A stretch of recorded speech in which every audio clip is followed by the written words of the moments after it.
Hey guys, it's Josh from Virginia Fly Fishing. I'm going on a solo adventure today. I'm heading up in the mountains to do some mountain fishing, fishing for some wild rainbows and some little feisty native brook trout.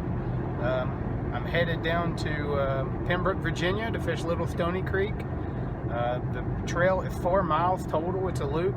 The first 2 miles take you up and you'll fish the entire 2 miles, hitting the pools as you find them and water that looks good and appealing to you for whatever reason. And that ends at the lower falls, which is a really nice waterfall. It's like 60 feet and you'll see that in the video. But I figured, yeah, since I was fishing solo today, heading up in the mountains to do some fishing, I would take you guys with me. So stay tuned and enjoy the video.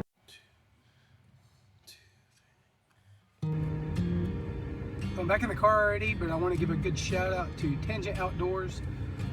It's a store. They sell everything. They have craft beers, whatever, but they also have a lot of fly fishing stuff here.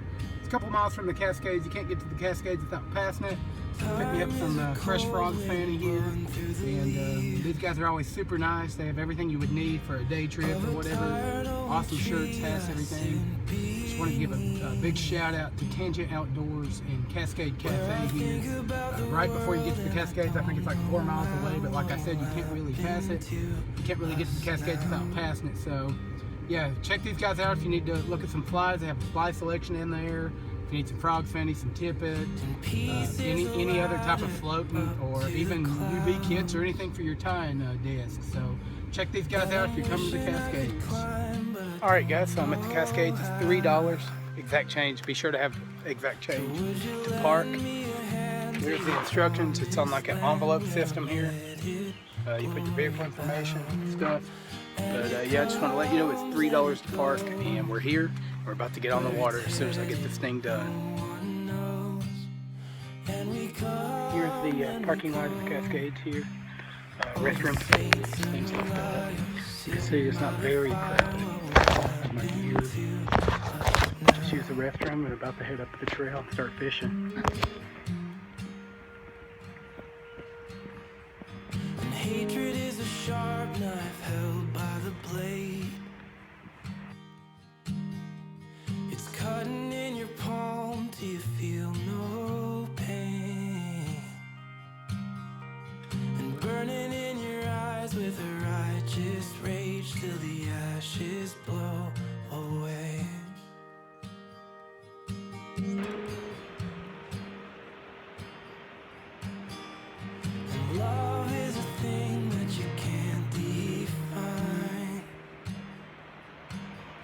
though you try with all your might through the riddles and rhymes. But it'll fly you like a kite, it'll throw you to the ground. But that's the best thing I have found. And it comes and it goes, where it's headed no one knows.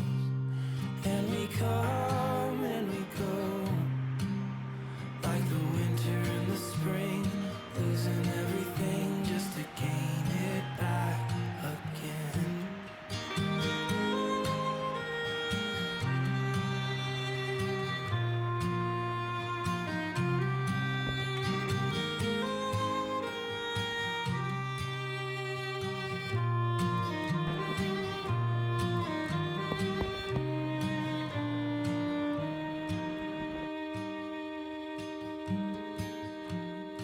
Alright guys, so that concludes the Cascades adventure. I hope you enjoyed those photos, those fish there, and those things.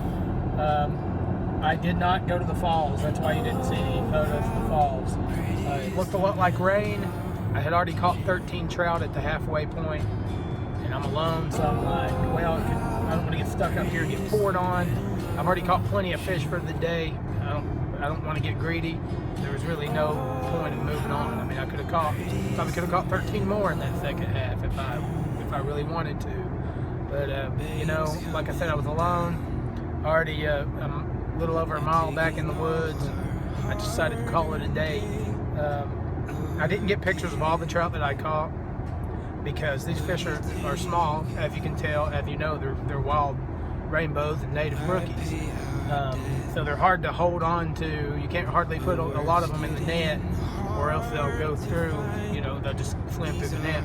So I want to keep them as wet as possible, guys, and release them safely and unharmed. So it's hard to hold on to a wild trout that's dying to get loose while you dig your phone out and all that. So I took what pictures I could. When I had my phone in my shirt pocket, I went ahead and grab it out.